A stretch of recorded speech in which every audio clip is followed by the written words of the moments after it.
time que joga aquele futebol pegado, arraicado de Libertadores. Estava praticamente eliminado, conseguiu na reta final crescer e se classificar, embora tenha perdido para o Santos 2 vezes. Mas o Grêmio é mais time. Vai ter que enfrentar uma tradição muito forte que o Estudiantes tem na Libertadores. Mas se comparar com outros duelos, dá para passar. Aí depois tem Tucumã ou Atlético Nacional.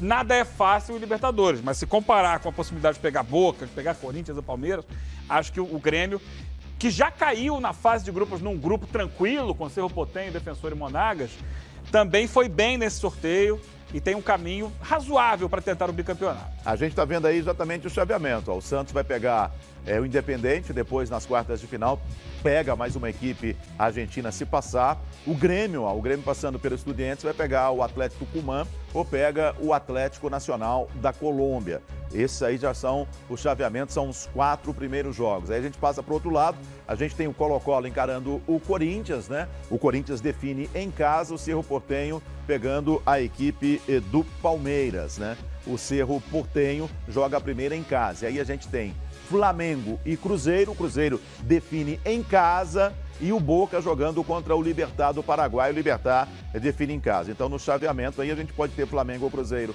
encarando o Boca e do outro lado a gente pode ter um Corinthians e Palmeiras. Marco de Vargas. Que coisa, hein?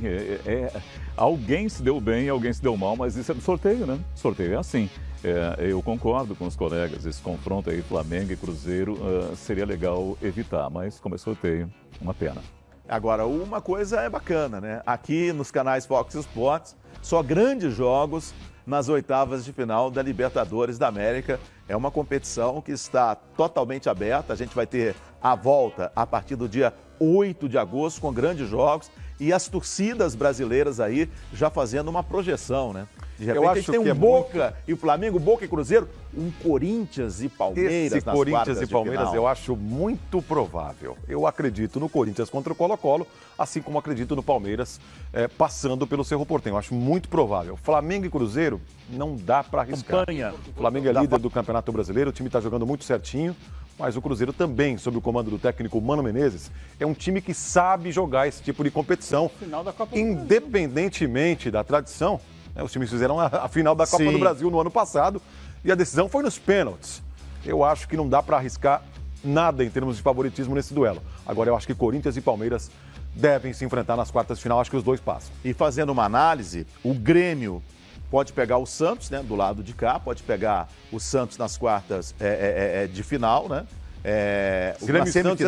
Na semifinal, melhor dizendo. E aí o Grêmio só pegaria Flamengo, Cruzeiro, Corinthians e Palmeiras na final. Grêmio ou Santos. O Grêmio só decidiria fora contra o Palmeiras. Tem essa. Sim, É esse aí também. Quer dizer, o Grêmio só vai... O Grêmio tem que torcer para o Palmeiras cair. Porque aí a final o Grêmio faz em casa. Neste momento, o Palmeiras passando, o Palmeiras faz a final em casa. Se o Palmeiras cair ao longo da estrada aí, se ficar à beira do caminho, o Grêmio chegando na final tem a definição em casa, Eugênio. Agora você imagina, voltando a essa situação do Corinthians e Palmeiras, né? É um jogo que tem trazido muito trauma para os palmeirenses, né? Nos últimos anos. Esse ano especificamente, final do Campeonato Paulista, jogo do Campeonato Brasileiro. É a chance que o Palmeiras tem de virar essa página, eliminar o Corinthians da Libertadores, se vier a acontecer, né? Pode acontecer, eu acho que tem uma enorme chance de acontecer esse encontro nas quartas de final, do Palmeiras virar essa página, dar o troco e eliminar o Corinthians da Libertadores. Olha, já estou aqui esfregando as mãos, imaginando esse duelo, hein? Que pode acontecer. E se tivermos o confronto entre Palmeiras e Corinthians nas quartas de final, o Palmeiras define em casa. Palmeiras sempre define em casa. E o Cruzeiro, decisão, né? Se o Cruzeiro acabar passando pelo Flamengo e pegar um Boca, o Cruzeiro define também em casa. Só contra o Libertad, que decidiria fora de casa, porque o Libertad fez a terceira melhor campanha da fase de grupos. E se for o contrário, né, o Flamengo de repente pegando um Boca, o Flamengo vai decidir em casa. A gente já está fazendo as projeções aí com relação às quartas de final, já que você está vendo aí os jogos das oitavas de final nesse sorteio da Conmebol Libertadores, que você está acompanhando aqui no Fox Sports, que é a casa da Libertadores da América. Olha, Théo, tirando o duelo brasileiro, que eu acho que está em aberto, muito difícil a gente apontar um favorito, eu acho que o Santos pegou o adversário mais difícil. O Santos pega um Independente muito forte. É um time com muita tradição nessa competição e que vive um bom momento. e que vai dar tudo para se classificar contra o Santos, que não está bem. A gente sabe como o time vem tropeçando no Campeonato Brasileiro. É claro que tem a parada para a Copa do Mundo e muita coisa pode mudar. Jogador que chega, jogador que vai, técnico que vai embora, ou que, né, a gente nunca sabe o que vai acontecer. Mas se a gente projetar, o Grêmio pegou o Estudiantes, que também é difícil, mas é menos difícil hoje para mim do que o Independente. O Corinthians pegou o Colo-Colo, mais tranquilo. O Palmeiras o Cerro, mais tranquilo. Né? Então, se você pegar, tirando o Flamengo e Cruzeiro, que vão se enfrentar, que é duríssimo, o mais difícil é o Santos. Que, repito, tem que passar por Independente e depois por River ou Racing. Que pedreira, amigo. Difícil a vida do Santos. E esse confronto entre os argentinos também é muito difícil da gente apontar um favorito entre Racing e River Plate. Sinceramente, não vejo. Nem para o Racing, nem para o River. Acho um confronto absolutamente aberto, um jogão também que a gente vai acompanhar nessas oitavas de final da Libertadores. Uma informação oficial, a Recopa vai ser disputada em fevereiro, continua com o mesmo sistema, 2 jogos, ida e volta, e a partir de 2019, a Libertadores da América vai ter a sua final em apenas um jogo, em um local a ser definido. Isso acaba de ser confirmado pelo Frederico Nantes, o brasileiro, que é o diretor de competição de clubes da Confederação Sul-Americana de Futebol. A gente está falando sobre os brasileiros, mas é verdade que o Silva falou, a gente tem aí confrontos entre argentinos pesados também, né? Do lado da chave do Grêmio com o Santos ali, temos 5 argentinos. Então, é a parte argentina e do outro lado a parte brasileira. Então, caíram 2 brasileiros em meio aos argentinos, casca grossa, e aí o torcedor do Grêmio já está de forma mirabolante aqui, imaginando como é que vai ser o futuro. E projetando um futuro, pensa em fazer uma semifinal com o River.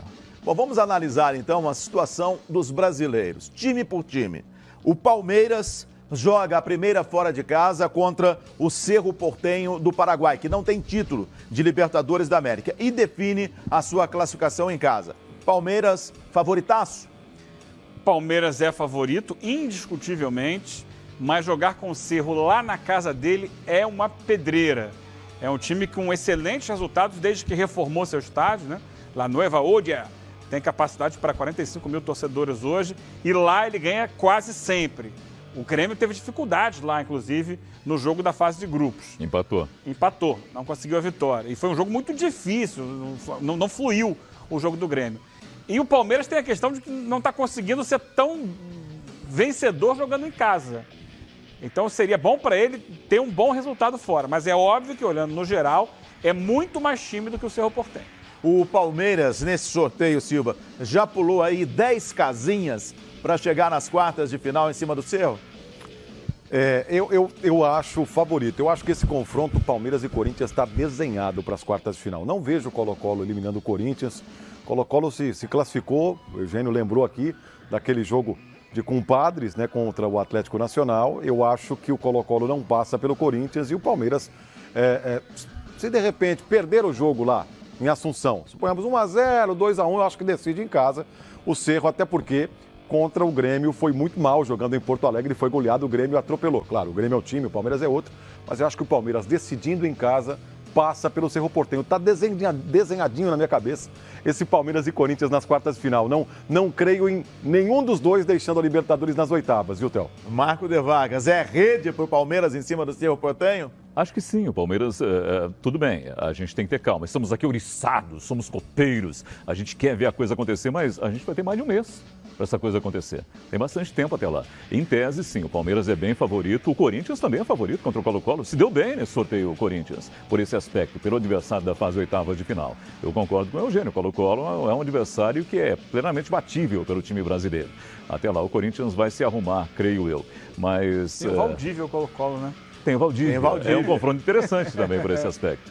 Mas eu não coloco a mão no fogo nunca em Libertadores América. É franco favorito, tem 10 casinhas. Você é um cara otimista, colocar essas 10 casinhas eu coloco até umas 15 pro Palmeiras. Caramba! Eu acho que aí é água de salsicha. Eu acho a Libertadores uma competição, acho que a palavra é traiçoeira. Ela é traiçoeira, ela traz esses elementos. A gente aponta aqui, tá vislumbrando uma grande ou 2 grandes jogos entre Corinthians e Palmeiras nas quartas de final. Pode ser que isso não aconteça, tudo ser. Na teoria. A Libertadores é traiçoeira, mas eu acho que nesse caso vai se desenhar um duelo brasileiro nas quartas de final. Eu só lamento, Theo, eu queria muito que o Flamengo pegasse um adversário não brasileiro, para a gente ter a chance de ter 6, de repente, 6 brasileiros nas quartas de final. Aí seria demais. Só um detalhe. Um vai ficar pelo caminho, pelo menos. Um detalhe, Theo, sobre o Cerro Porteño, destacar que, e é importante isso, teremos árbitro de vídeo, né? É importante, porque o Cerro deu uma sorte danada, time paraguaio, deu uma sorte danada na primeira fase, teve gol em impedimento, que foi gol de vitória, teve pênalti não marcado a favor do Grêmio naquela partida, teve 3 ou 4 situações. Como vai ter árbitro de vídeo, a gente respira um pouco aliviado. Olha esse confronto aí, Flamengo e Cruzeiro. Que confronto, E aí, Léo? Tudo em aberto, tudo em aberto. O Flamengo vive um grande momento, o Cruzeiro também. A gente tem que esperar para ver, porque assim, vai começar agora a Copa do Mundo. Quando acabar a Copa do Mundo, logo na quarta-feira seguinte, na terça, já tem Sul-Americana. Aí você tem 2 semanas até voltar a Copa do Brasil e Libertadores. E o Flamengo só deve jogar dia 8, Flamengo e Cruzeiro, porque os dois jogam a Copa do Brasil dia 1º de agosto, dia 8 pela Libertadores. E pode ser que o Flamengo não tenha o Vinícius Júnior, né? Vinícius Júnior e outras situações. A gente não sabe, essa janela de transferências vai estar aberta, né? Mas assim, é um duelo gigante, para mim, o grande desafio das oitavas de final para ambos os times. E vejo o Flamengo nessa situação. Porque tem, ao mesmo tempo, os jogos com o Grêmio da Copa do Brasil, que serão duríssimos. Que mês, né? Valeu, Eugênio Leal, valeu, Silva Júnior, valeu, Marco de Vargas. Um abraço para você que vai continuar aqui no Fox Sports, agora com o nosso debate final, com o comando do Benjamin Bach, lá de Moscou, lá da Rússia, falando muito sobre Libertadores da América, com as oitavas de final já definidas e também da Sul-Americana. Um forte abraço para você, Benjamin. Manda bala, Benjamin.